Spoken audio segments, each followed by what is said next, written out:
Greetings, brother Sosmo. Greetings, my dear sister. I had a boyfriend.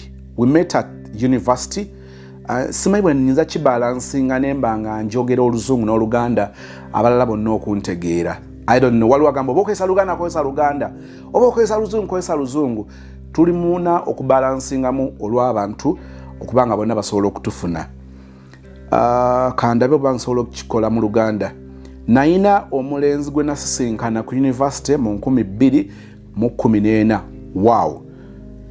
So omuntu asobola okusoma oluzungu ng'ate enayogera luganda. Aha. Naina omulenzi gwe twasisinkana ku university mu 2014. Tweyagala nnyo naye nga bw'omanyi relationships wabeerawo ups and downs. I endured everything kugamba yagumira buli mbeera. After campus, we stayed together. Our relationship lasted for 5 years. Yabeera naye era relationship yabwe newangaala emyaka 5. Twewanga amagezi, yatandika okukola ku mpapula ze okugenda ebweru. Byonna njogera biri mu luzungu ne kati noonya olukujjukujju olubikyusa bitugatte. Yatandika okukola ku mpapula ze okugenda ebweru. Nalinga muwa magezi ng'era omwagalwa wange. Twalinawo option ey'okwongera ku kusoma kwaffe. Ndoza kuno kwalikola degree kubanga emabegako oyaya twalina omukisa oba okuyaya n'okufuna degree kubanga emabegako twali tulina just diploma. Naye but I told him to work on papers. Namugamba okola ku mpapula ze agende ebweru okusinga ku upgrading okugenda ku degree kubanga nalaba nga kyali kiyinza okutukolera.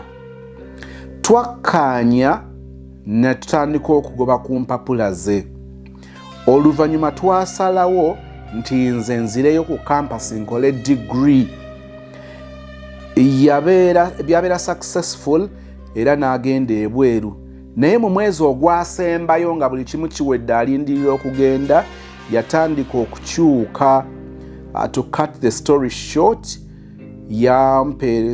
yaweereza ebifaananyi ng'ali ku kisaawe Entebbe okugenda e Germany. Meaning ebimu teyabimugamba bwe yatuuka wano mu kumaliriza buli kimu nga kigguka ebimu yatandika obyesigaliza yatandika okukuta. Yalaba bifaananyi ng'ali ku kisaawe agenda Germany. Mu bufunze relationship era awo yali ekomye kubanga omwezi ogwali gusembayo yali akyukidde ddala. Kyannuma, what hurts me most, I am not perfect, but I remember all I used to endure. Kyamuluma oba kimuluma nti yali tatuukiridde naye yagezaako okugumira kumpi buli mbeera. Guy yali nga nkuba. He would beat me. He would slap me. I remember the time he would lift up.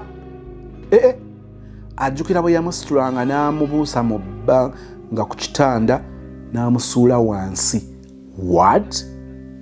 This was too much. I remember time I met his friend on the way to home where we were living. He said to me, meeting me is like meeting Satan. The relationship for sure stopped. Myezi egisembayo egyo nga yali akyuse nnyo. Yamusinkana nga ali ne mukwano gwe namugamba nti okumusinkana abeera nga asinkanye Setaani. After some time during my degree studies, luvannyuma nga ndi mu kkakala by'emisomo gyange egya degree nasinkana omuntu omulala era twali tukola essomo lyerimu. Abange nga ndi mulungi mu kukyusa. Kati kikulume oyagala gwe tuwe story eva mu oyo peregesi wabula nkubuulire sijja kufugibwa mukazi nfugibwa abaana nfugibwa obulamu bw'ensi eno nzikirize naawe okunfuga katugendeko mu bulango bwa bakama baffe. Ofaaki n'ensi muwala ofaaki n'ensi muvubuka. Ebizibu byolina nga bingi ebizza okubaamu onnyiigira kugamba oyagala onfugire ne ku kintu kyange. Just katweyongereyo. Agamba tubadde wali nga asinkanye omuntu omulala ku campus era baali bakola kosi yemu. Twadeetinga nga byonna bwe biba. Finally mu mwaka ogusembayo oluvannyuma lwa research nga tulindirira okutikkirwa, omulenzi oyo namufunamu olubuto. Okay. Yakola okukyala mu Gwokuna gwa 2023 ewaka era n'asuubiza okukola okwanjula mu May 2024. Oluvannyuma lwa graduation nga ninda graduation mu kulinda graduation awo nafuna olubuto galina akola okukyala mu Gwokuna ogwa 2023 n'asuubiza okukola okwanjula mu Gwokutaano ogwa 2024. Kino sobola kiyitako kankigusize wano. Omulenzi bw'ajjanga okukyala ewammwe nga temunnaba kukola kusalawo kwa kukkiriza mulenzi ajja akyale, muleme kubeera desperate nnyo. Katono nnyo omwagala tukyagenda mu maaso naye nga bwe nkutegeezaako ku bannaffe aba Dembelyo Airport Pickup. Ova bweru okomawo Kyaddondo tewandyagadde kutuukira mu famire y'obutereevu 1 tujja kukola ogw'okunona ku kisaawe Dembelyo Airport Pickup. Tujja kunona ku kisaawe, tujja kutegekerawo okusula obeere safe mu kifo nga ddala kyekyo ekikuleetera okuwummula oluvannyuma lw'olugendo oluwanvu, oluvannyuma lw'okuleppoka here and there n'ogamba njagala mpumuleko then male zisinkane projects n'ebindeese e Uganda mu butongole. Dembelyo Airport Pickup ejja kubanga ebimala. Madam Nancha Beatrice ayongera okutegeeza ku bufo buno obusufu bwenzikiriza nti obwetaaga. Atlanta baffe abalungi, ennyumba yiyo mpya gwagisookamu eri ku bugazi bwa 50 by 100. Erina master bedroom eri self-contained, erina n'ebisenge birala bibiri byebisobola okukola ng'eby'abaana oba ekimu ne kiba ky'abaana ekirala ky'abagenyi. Toyi ziri bbiri ez'omunda, mulimu effumbiro dining ne sitting. Yes, puloba. So inbox me oba munkubireko mwenna ajagala. Nyumba nnungi nnyo mpya ate gwagisookamu. Tubuuza video ya bujuuko mulooza mulaba estate ye bujuuko ettaka likyali ddene naye bali kutwala plot speed. Olwayo tugenda kufuna plot. Ndowooza neighborhood ogiraba vyo giraba. Olaba amayumba agali wano, olaba enkulaakulana eri wano. Kumpi nnyo n'ekkubo toweza kilomita 2 eri kilomita 1 n'ekitundu okutuuka ku estate. Kale nga bw'obiwulidde ebintu bisatu. 1 ntandise nkulaga ennyumba etundibwa ngeri 5 ku 10, nyumba ya bisenge bibiri, dilo ne dining, erimu ekinaabiro munda etudde ku 5 ku 10 nga ya chapa. Mpozi n'akasembayo tugende mu story nate njagala kujjukiza ku ka estate cafe akali awe Chiwawu waliwo omukisa ogwa plot eya 5 ku 10 ng'eriko echapa ng'ogifuna ku $6,000,000 Echiwawu ku lw'Emityana. Ono agitunda eve mu diro n'olwekikolagana ne Madam Nancha Beatrice ekintu kigguke akapoloti obeere nga okewangulira $6,000,000 5 ku 10 ng'ate eriko echapa. Tweyongerayo ne love story ya sister. Omulenzi bw'ajjanga okukyala ewammwe nga temunnaba kukola kusalawo kwa kukkiriza mulenzi ajja akyale, muleme kubeera desperate nnyo. Okyamukenda ku byakukyala kwokka. Okukyala eba process etutwala ku kwanjula okugenda ku mbaga. Kino nakyo njagala okiyige. Tokyamukanga ku mwanga mulenzi akugambye nti agenda kukyala n'obeera bwongo bwona nga obusibye ku ekyo. Okujjako nga bino bibabakola ebyekyayi bannanga abannyinaffe babafuddera abalayisi nnyo. Omulenzi n'akulimba n'akola okukyala kuliwa wonna mu by'obufumbo. Ne kubeera okukyala ne kubeera okwanywa ne beera embaga byonna nga biri mu kintu kimu bwe kiti.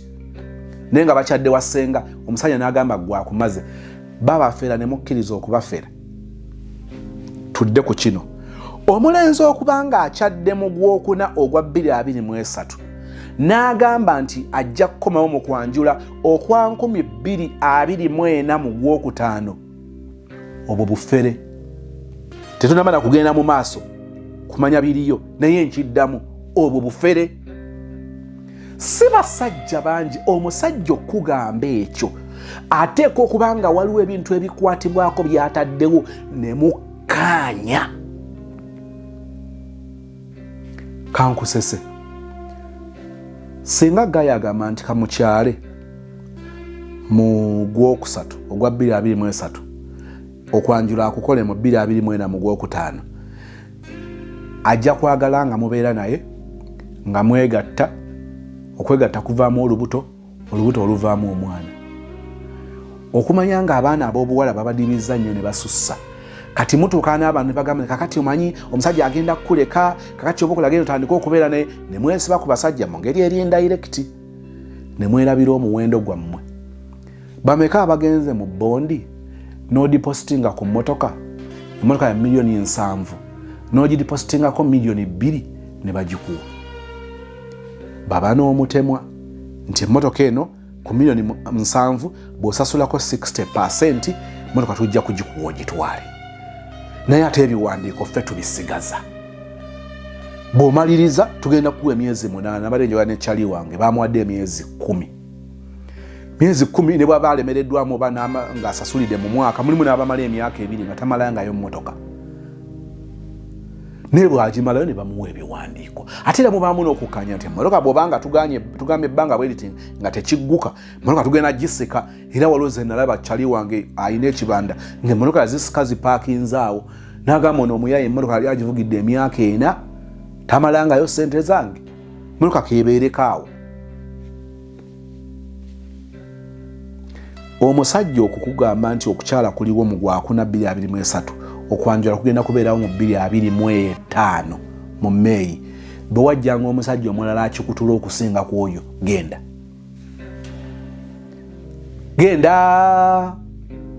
Bw'odipositinga ku kintu tosobola okudipositingako n'okugula byanjawulo. Okudipositinga oba toguze. Waliwo otuukira nga kati tuvudde mu kudipositinga, kati bufuuse buguzi, tugula.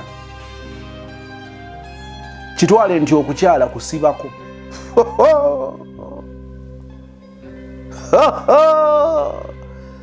Ng'oli awo omusajja eryo ebbanga lyonna simanyi kati ogamba nti nkiruddeko tugende mu story, wabula nze temunfuga. Wamma tegeera kino. Omusajja bw'akugamba okujjako ngambye nga kuno okukyala okw'ennaku zino kwe simanyi gye kwava. Naye nga mmanyi nti tekulina we kumanyikiddwa mu mateeka, tekulina we kumanyikiddwa. Okwo okukyala okubanga mukaye tugende bakulabe balabe gwendi naye baleme kundabanga kyetwala. Ako kabonero akalaga omudibo. Naye n'osanga nga akkiriza bamutwale bati ali mu myaka 20 mugumu, myaka 25. Ndoza kano temukasalamu Ivan ne Irene, bane sinema kwogera ku batema content wange ekyo tujja kyogerako. Naye nze abantu abatongole benina wano, Ivan ne Irene be batongole okukozesa content nga bamujjano nga bamutwala ku TikTok. Naye abo abalala tujja kubyogerako. Omuwala okutuuka okukkiriza omusajja kale ewammwe bamanye nti gw'olina najja akola ekyo ekiwaaniwaani eky'okukyala, kabonero ka mudibo. Toyagala kukiwulira, kinyiiza, onyigidde, otandise okutunulira ennyindo yange nga bw'eri ennene, kakati otandise otunulira obulevu bwange nga bukulabikira nga obuswiriri, otandise okulaba nga enviri zena ondaba ndi muzeeyi, kugamba yono kati atategeera avuddewa. Mukwano gwange enjogera zima. Mudibo ogutuuka omuwala okumukkirizisa abeere mu bufumbo nga Guy just agamba nti kale tugende ewaka bazadde bange bakulabe. Toyawukana n'oli abanga alengeza balengeze n'abagamba olaba oli omusajja mu bbulu, oyo gwe mbeera naye, oyo yankuuma, oyo ye taata w'omwana. Wamma eyo tuveeyo, ekyo nkijjeewo tugende tumaleyo story. Earning boards zino zituyambako mu kugolola. Abamu abantu bagololera ku bitanda, naye solution banange tugiina. Mukozeseeko ku earning boards. Earning boards zino zolaba si za bbeeyi. Tulina sayizi ezo zonna. Earning boards zifulumira mu sayizi ezitaano. Earning boards zino zolaba si za bbeeyi. Entono 7,000 ate laaji esingirayo obunene ya 16,000. Awo makatu wonna ebbeeyi zonna gye ziri za buwangaazi, ebyuma bigumu nnyo nga bw'obuulya tosobola kimenya. Eno earning board esangibwa ku Masisi Quality Beddings. Tusangibwa Nansana ku masitowa opposite stage y'Ekyebando, Makati Gasheru petrol station ne Cheap Hardware wansi wa Epic Motel. enamba y'essimu yaffe eri 0708 7 21 9 eri ne ku WhatsApp. Wetukomye ng'agamba nti bakyala 223 mu April nga bagenda kukola okwanjula mu 224 mu May, gy'emyezi 13 ndowooza awo bwe mba sibaze bubi. N'agamba nti all the people he came with for kukyala, none was his relative. Simanyi obiwulira olwo nno nyiiga nvaako. Olaba ebintu ebyekiyayi bwe bitandika nkifudde personal nnyo. All the people he came with for kukyala, none was his relative, all were his workmates. Maama yaleeta abakozi banne be bamwolekerako ng'abako. At home everyone wondered, but I kept mum. Buli omu awaka yeewuunya naye nenkimma amazzi. And there is a way they were disrespecting people. Ate waliwo n'engeri gye baali bayisaamu abantu amaaso batya. We know in Buganda, when greeting mother of your wife, ladies kneel. Nti tumanyi wano mu buwangwa bwa Buganda abaana abobuwala okubuuza singa bagenze ku buko nga babuuza mukadde azaala omugole bafukamira ne babuuza. But it was the opposite. They greeted mama on chairs bamubuuliza basitamye. Ekyo ekigambo ekituufu baali basitamye. It was my brothers bako who even offloaded the things they came with. Banyinaze be baatikula n'ebintu mu mmotoka. Mama. Because they called my young brother to offload, but in Buganda it is not allowed. Mumujjayo ebirabo ne mubireeta mu Buganda. I went to deliver from home. Mujukira yali ali lubuto yagenda okuzaala ewaabwe, because my husband works in Jinja and he would come back like after 2 weeks or 1 week, so it would depend. Doctor yaŋŋamba nti baby yali munene nnyo, so nali neetaaga kunnongoosa olw'okuba nti gwe gwali omulundi gwange ogusoose okuzaala. Maama wange ne sisita wange be bandiko mu ddwaliro mu July 2023 n'enzaala. Kati wano abamu we mugwira mu kawaani ngawe bwagamba tugende tukyale, alina engeri gyakutega ekiwaani. Kati olw'okuba obanga alina olubuto okitwala nga talina choice, bargaining power n'ebeera ntono. Bino mbyogerako kuba nzikiriza sister ku nkomero sijjajja okwetaaga omuwa amagezi, ate bino gwe njagala obiyigireko. Buli lw'ofuna olubuto olw'okuba olina kyoyagala okuggyawo gwe kyoyita okuswala, otandika okucompromising ennyo. Ogenda okwekanganga ekintu kye walitunze ebbeeyi okisala olw'okuba nga alabanga ekigenda okudiba. Nkozesezza olulimi olwo naye osobola otegeera kye ŋŋamba. Jjukira okukyala kwaliwo mu Gwakuna, yazaala mu Gwamusanvu, walita emyezi nga3 gyokka. Kati kyali kyangu nnyo Gayo okumumatiza n'okumulimba nti okwanjula kujja kubeerawo, ye n'atakitunuulira nnyo kubanga ali alina kyajjawo, at least ewaka bamulabe nti waliwo omuntu azze. Eyo ensobi mugirabye abaana ab'obuwala.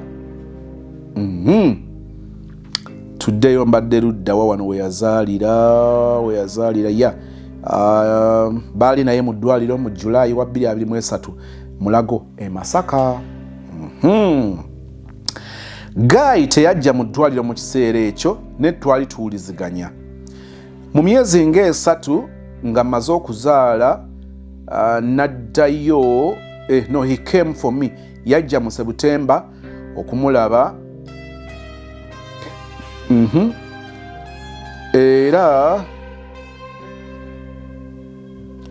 mu nnaku nga ziizo ne tuddayo Kampala, ntuza najja mu maka gaabwe. Naddayo Jinja nga bwe yakolanga wiiki emu ku wiiki 2 nga tali waka. Be bakozi ba safari simanya. Era n'abantu abatakimanyi nti bakozi ba safari. Yajjanga era mu wiiki ng'emu ku 2 bw'atyo. Okunnongoosa enkovu oba kiwundu kyali kinnuma nnyo. Nali nina okwoza engoye nga bw'omanyi abaana nga bato, obugoye abwonoona buli kaseera. Nali nina okufumba, Gayi ng'akomyewo, nina omulabirira, era mu mbeera eyo nafuniramu ne ulcers. omwana alinga akaaba nnyo era nayinanga okukola ogw'okumuweeka abaana bwe batebaba bagenda kumenya baba bamenya kubanga oba omumanyizizza omugongo talina kyakukkiri mbimanyi oba tolina kyogenda kukola okujjako ng'omuweesa ate aba tayagala bantu balala amanyidde ggwe aba agaana mwana yakaabanga bwe muteeka wansi nga akaaba ebyo byonna nga nina okufumba nga bwe muweese mu mugongo. Yali yeebaka eddakiika nga 25 n'azuukuka ne guddamu ne gujabagira. Mwami wange bwe yabeerangawo teyannyambangako ku kintu kyonna. Nabagambye ebigambo bino biri mu lulimi Luzungu byonna ngezaako okubitematema tubifune mu Luganda. Omwami bwe yabangawo teyannyambangako, yeebakanga paka ku ssaawa 4 ez'okumakya n'azuuka n'alya ekyenkya, bw'amala n'addayo ku ssimu ye n'agenda mu buliri ne yeebaka, ne muyita okulya ekyemisana n'ajja n'alya n'addayo mu buliri nga tasobola na kunnyambako wadde okusitula omwana oba nange mpumulemuuko. Wandigambye nti oba yali kufunidde waakiri omukozi. Omanyi waliwo ebintu bye tuyinza okukaayanako nenga nene nsasula omukozi akuyambako kyoyo yenze. Kakati oyo ali kuyamba kugulaba oyo asiimuula oyo omulaba oyo yenze kubanga oyo omukozi nze musasula. Bw'oba weetaaga ebibajje eby'omulembe, Aisha Najemba Furniture Mart Banda fe ansa. Tukola buli kibajje ky'omanyi ng'oggyeko coffin. Tukola entebe, ebitanda, emmeeza, sideboards, TV stands, furniture w'amafumbiro nga byonna bikolebwa mu miti egyalagibwa. Ku Aisha Najemba Furniture Mart Banda okkirizibwa n'okusasula mu kibanja mpola. Okumanya ebisingawo, jangu ku showroom yaffe gaggadde esangibwa e Banda opposite n'ekipande kya Nabisunsa Girls, oba yogera ne Hajat Aisha ku noti 7 noti 5 nkagamuemo 94 noti 3. Aisha Najemba Furniture Mart Banda, abeesubwa mu nsika ya furniture. Tubale tukomye kubanga tamuyambako n'addayo okwebaka. Yabeeranga n'ebiro ebitali byakwebaka bambi omuwala kubanga alina okwatendinga ku mwana ono. Fembi tuli bakozi ba gavumenti kati awo olambawo. Fembi tuli bakozi ba gavumenti era nalinga nga nange ngula ebintu byawaka okusasula oba renti nga tumugabana buli omu ng'aleeta emitwalo 15 gy'emitwalo 3.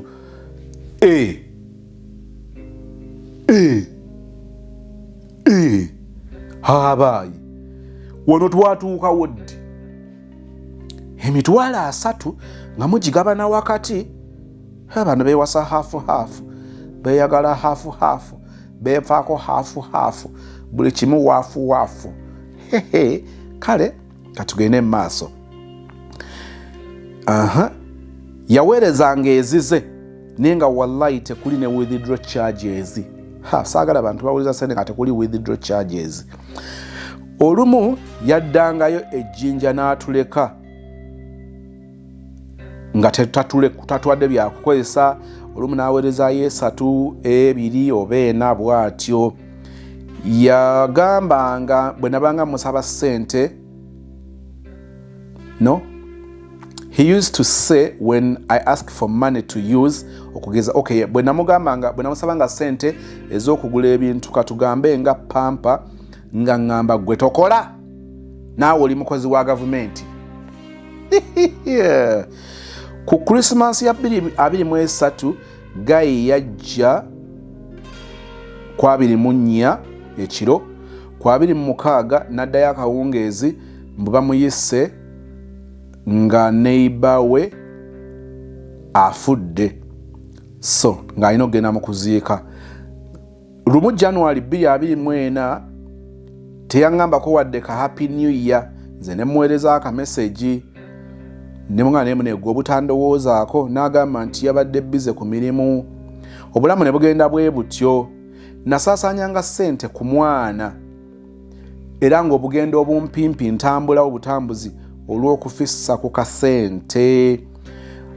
Mu kiseera kyatuka omwana nga mmenyanga simu gwe nsobola okutambula naye nga musitudde era kyanviirako okulwala omugongo bambi.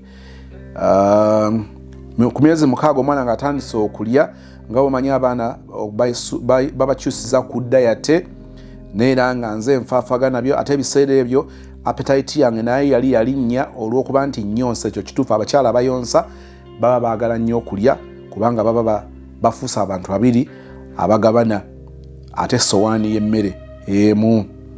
Yali ng'ayinza kuweereza emitwalo ng'esatu kunze n'omwana. Oluvannyuma, after leave, I got someone okay, oluvannyuma lwa leave eno gye bamuwa ey'okuzaala yafunawo omuntu amuyambako ku mirimu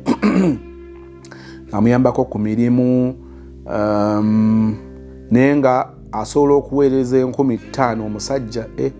Olumu omukyala eyanjolezakako ku ngoye namuleetanga nga muwayo akasente oluvannyuma lw'okubanga omugongo gwali gweyongedde okunnuma. Nagenda mu maaso n'embeera bw'etyo nga sina gwe ŋŋambyeko kabeere mama wange oba ow'omukwano yenna.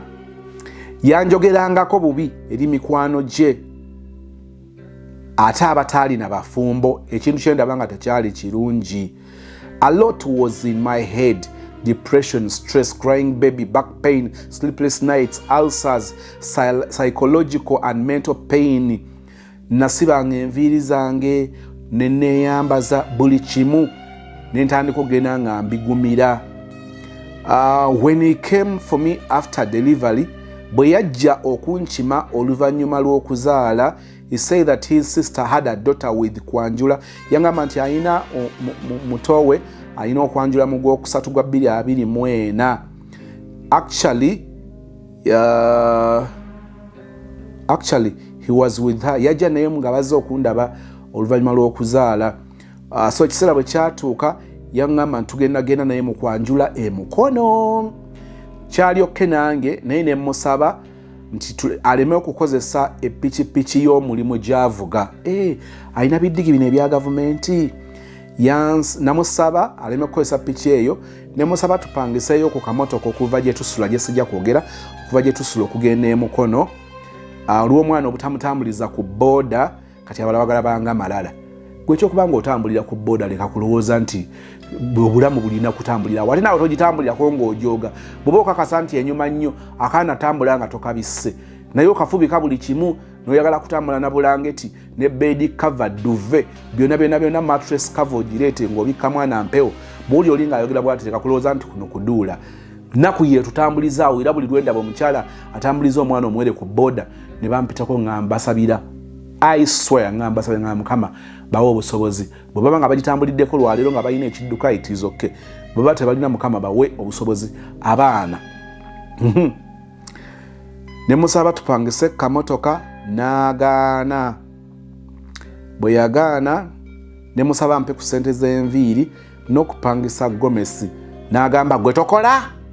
Jjukira essente zange ebintu bye zigendamu zonna kyokka nali manyi nga yansuubiza okumpa gomesi oluvannyuma lw'okuzaala ng'Abaganda bwe bakola. Abakyakikola mwebale, omukyala bw'azaala oguleko ku kintu, oguleko ku gomesi okusinziira ku style. Nze saagala kugulira mukazi gomesi, nakati Becky akimanyi saagala kugulira mukazi wange gomesi. Ntandika okweraliikira nga ndaba nkaddiyeeko. Oyo yenze naye ate teteeza ntazambala, ne bw'azambala ennyo tabeta nnyo kyaliwa nga waaye mukyala gusozi. Ola amazima gali nzisa temukatemamu kano. Yansuubiza olugoye, yansuubiza gomesi nga mu Baganda bwe kiba nga nebaza okuzaala, naye tayakikola n'okutuusa olwaleero. Kuba nali nsuubira nti lwenja okwambala olugoye olwo nga ngenda kukwanjula kwa sisita we. Nagolola ekkanzu ye, ne wallahi gayite yakomawo yagenda kukwanjula yekka nga tanyeze era n'ensirika. Kiruma teyasirika nti asazeewo akiiseeko nekyamuluma bambi. Obudde bwayitawo Guy n'alekeraawo okudda ng'amala emyezi. Nze mugamba jangu otulabeko, bingi byali biyitengana mutwe gwange nga nnumwa. Nayogerangako n'omukozi munne omukyala nga mugamba embeera bwetali nnungi, kubanga omukyala ono yandaga ekifaananyi ekirungi ng'ali muntu mukulu mu birowoozo. So twayogeranga. Olunaku lumu namubuuza nti bane mwami wange ali bulungi nga takyalabika. Ono n'agamba nti naye ate atugamba nti abeera ali Kampala. Wanaavaawo n'agamba agenze Kampala. So neyeewuunya omwami gye yabanga alaze ng'ate eri yalaga nti yabanga avuddeyo, so ng'ate nze ngamba nti eno yabanga tatuuse. Ebyo byonna mu busungu na parking ebintu byange ne ngamba omukyala oyo amuŋŋambire andage wa we nnyinza okuteeka ebintu bye. Okay. yaŋŋamba nti waliwo engeri mukaaga. Ensooka kwe kubiteeka kasasiro, okubitwala mu orphanage era mu piti, okubitwala ku muzikiti, ku kanisa oba ku kereziya, okuba okubiteeka ku takisi. Simanyi nyongeddemu ebyange. Annange yaweereza boda guy abinone n'agamba nti ajja kweyongeranga okuweereza obuyambi okutuuka leero, naye takikola. Asobola okuweerezaayo emitwalo 4 ne wayita ebbanga ate nga amaze kwemulugunya nnyo, oba n'aweerezaayo 3 oluvannyuma lw'akabanga nga olwate era mba mukubidde. Yagamba nti yanyiigira nnyo era ali depressed nnyo kubanga nze kye nakola kiri ekyokunoba. Olaba bw'akyusa bulemu n'agiteeka ku munne, namukubira ne mugamba tunaalyako Christmas nze, naye n'agamba ajja kubeera bize. Nagenda ewaka ku Christmas mu January, ndowooza olwo tuli mu mwaka guno bwe mba sserabidde. Yankubira, no, I called him to inquire ddi lwajja okujja tulabeko nze n'omwana bambi. Wano baneyo kyakubira omusajja ajja abalabeko. Maama naawe nno nooba waaki egyo? Sorry. Bambi oli omusajja okyamwagala. Mukubira mugamba ajja okundabako, n'agamba ajja kujja mu Gwakuna. Maama ono ali ku mawanga yeetaaga. Yasaba asayiramu ne bagimu wakati mutuuze weeri talina na pasipoti ye Uganda paka ng'obukulembeze bukyuse. Bannange okweraliikira kwange mpulira nga gunsinga. I feel guilty of what I did. Totusiruwalirako sister, nja kubulira lwaki tolina tusiruwalirako. Bambi awulira nga ali guilty olwakiri ekyokunoba kyeyakola. When I talk to him abeera agamba mbu it was my fault lwaki takyajja. Last Monday I went to Chiwamirembe Church oba Shrine kubanga ndi mukyala mu Katoliki nenjogera ne era brother bwe nayogera naye ne muwulira buli kimu, n'aŋŋamba nti nve ku musajja ne Katonda amulaze nti ono omusajja si gwe nnina okubeera naye si mulungi gye ndi. Nakirooseeko nejjo nga ndaba omwami wange agamba nti alina famire 2 n'abaana bali 10. Mu butuufu ndi confused. Mpulira nga mwami wange mwagala akomewo, ne buli lwenzijukira byempiseemu ne mpulira nga bannange mpulira nga si lubiriizi lwange. Bambi nnyambaako, weebale nnyo, weebalire ddala kubanga mpulira nalibwamu olukwe. He told me when I last talked to him if I want him to get back to us, I must bring 50-50. We buy a plot for my son.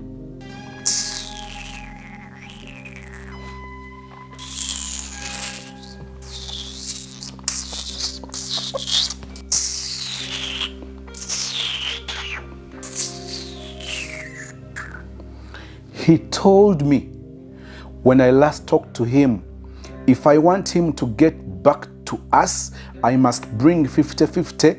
We buy land for my son.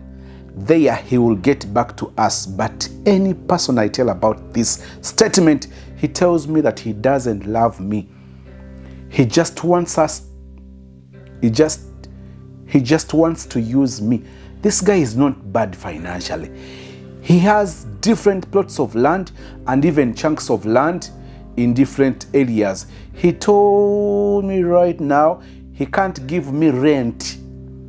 He's paying tuition for his 2 brothers and that he opened up a business worth 30 million Uganda shillings, so he has to feed his business with the kamani. Singa sichi nandyagadde nendaba comments nga z'abasajja bokka, like men and men alone. Wandimbuuziza nti lwaki nandyagadde comments z'abasajja.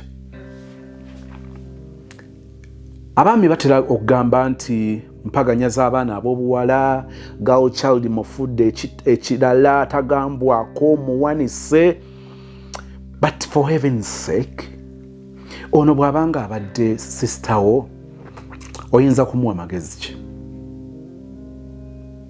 Bw'obanga oli guy, oli brother, oli uncle oli eyo nga wandyagadde okuwa endowooza yo eri sister ono nandisabye nojja mu inbox message yo tegenda kubeera exposed wano tujja kugireka ebeere eri munda njimuweereze omuwala sister yenyini agyewulirire. Omusajja ono si ye musajja gw'ogamba nti akwagala. Oyagala nkiddemu nkikutegeeze bulungi, ono si ye musajja gw'ogamba nti akwagala. Waliwo ozowulira nga nkuba ebituli okusinzira bwe mwatandika bwe muze mutambula. Njagala okukkirize omusajja alina enteekateeka ebeera ne mukazi we. Si yafulumya obufulumya ebigambo nti naawe okola, naawe oli mukozi wa gavumenti. Omusajja si bw'atyo. Oyo omusajja amala ebbanga. Omusajja amala ebbanga. Jinja si mbalala.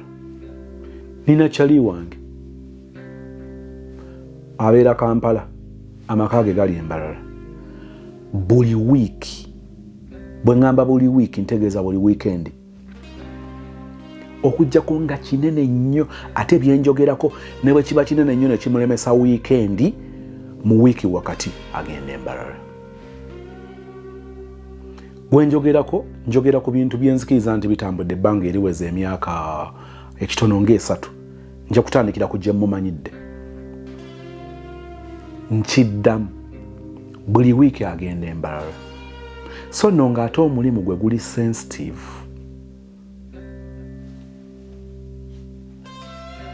Kati jinja wano nina mukwano gwange abadde alina omulwadde gw'ajjanjaba okumala wiiki 2 ng'ajjanjaba maama we. Ejjinja mu main hospital ng'agenda ejjinja buli lunaku nadda. Buli lunaku. Byewaloose gaya alina family endala. Bino biri obvious byeyoleka byokka nti alina amaka amalala gaavunaanyizibwako. It is just obvious. Sijja kwesigama ku kirooto kyo, nja kwesigama ku bikolwa bye.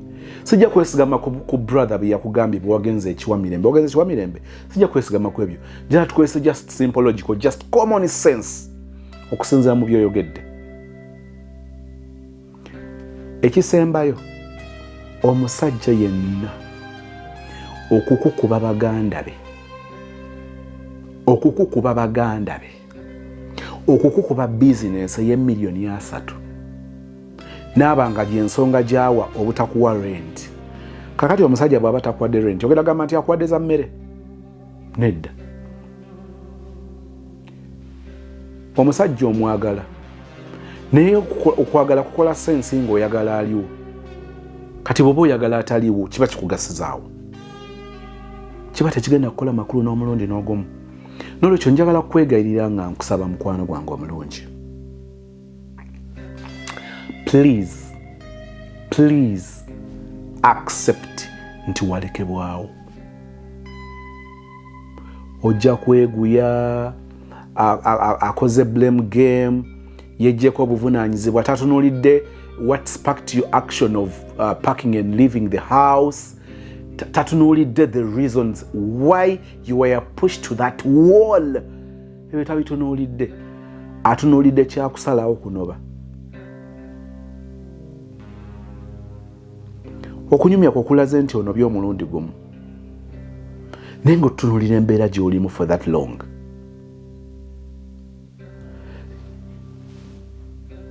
Why are you pushing so much okubeera nga marriage eno ebeerawo? Nabagamba nti kirungi nnyo omusajja bw'aba nga alina interest mu bufumbo okusinga omukazi.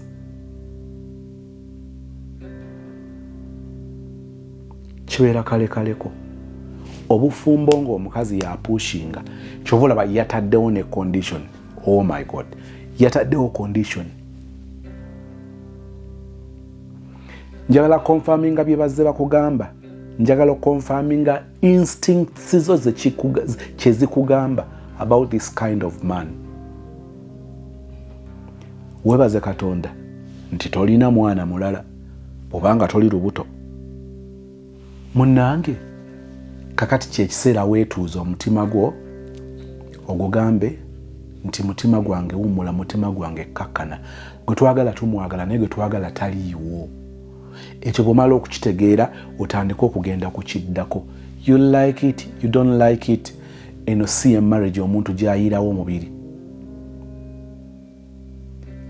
Bino byenzija mbagamba nti waliwo abasajja kagenderere nga bw'alaba nti okola kati wuyo ayinza okuba nga amanyi n'omusaala gwo, amanyi di akawunti y'omusaala lwe gulumayo, bw'abitunulira alaba nga tolina kumutawaanya. Abo gye bali. Amanya tojja kufa kubanga ofuna ssente, azimanyi ne lwe zijja amanyi. Kati bw'agattagatta n'agamba ayinza banga naye ayiiyayo ebyo babiina, ayiiyayo ng'omwana ow'obuwala n'abeerawo. Kati kyekika ky'omuntu ono. Njagala kubuulira bino. Osobola okugumikiriza n'ozaala omwana ow'okubiri, n'ozaala omwana ow'okusatu, n'ozaala omwana ow'okuna, nga bikyatambula bwe biti. Ono tewaba bufumbo. Abantu bano bwe bati kati olumu ekiyinza okumuleeta gy'oli eri biba bigaanye. Si kuba nti olumu oba osabye ennyo n'osiiba Katonda n'akwanukula. Abantu bano bwe bati abakola ebintu bakola nga babitegeera, mbeera yebe bagaanidde eri, ne bamuyisaamu eggaali, ne bamufera, ne bamuwavuwaza, n'akomawo gy'oli. Naye nga gw'ogenda kubeerawo ng'obeera kyakuzanyisa, obeere ku mmase ye. No. Kaaba amaziga agasembayo, toddamu natto kaabira. Toddamu. Okusinziira ku muntu gw'onyumiza ono si gwe bakaabira amaziga.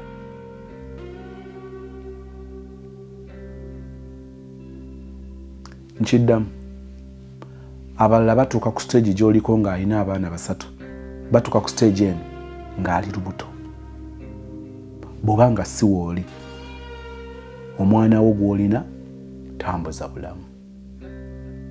Tambuza bulamu. Oyiga okubeerawo omusajja nga waali, oyiga okubeerawo nga taliiwo. Bw'omala okutuuka mu mbeera eyo, ne bw'abazze olw'okuba amanyiire okubeerawo ne waatali, ojja kuba ne bargaining power ng'omugamba nti kino atambula nange tatambula bw'ati, atambula nange takola kino.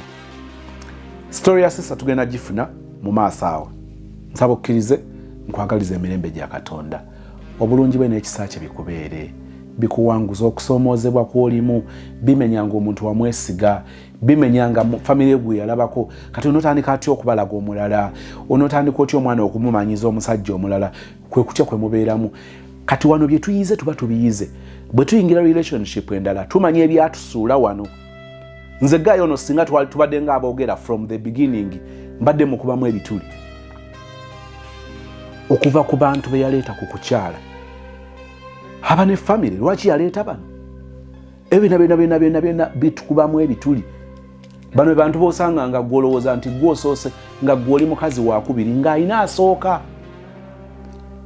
Atandikirwako okumanya yaani ebeera family gy'ata involvinga. Saagala gamba nti bwe kiri ne waliwo red flags nyingi. Relationship Katonda gy'ali baleese musabe era otunuulire bitya byoteekeddwa okuprioritizinga omuntu ono alina kubeera atya. Wano tewali marriage nga bitambula bwe biti. Kati ono muntu akomawo lwakomyewo n'akomawo byakusaaga n'akufunyisa olubuto n'addamu n'abula. Ekisa kya Mukama waffe Yesu, kwagala kwaye Katonda n'okusa ekimu ku Mutukuvu okkirize bibeerenga naffe ffenna n'abooluganda bonna emirembe egitaggwaawo.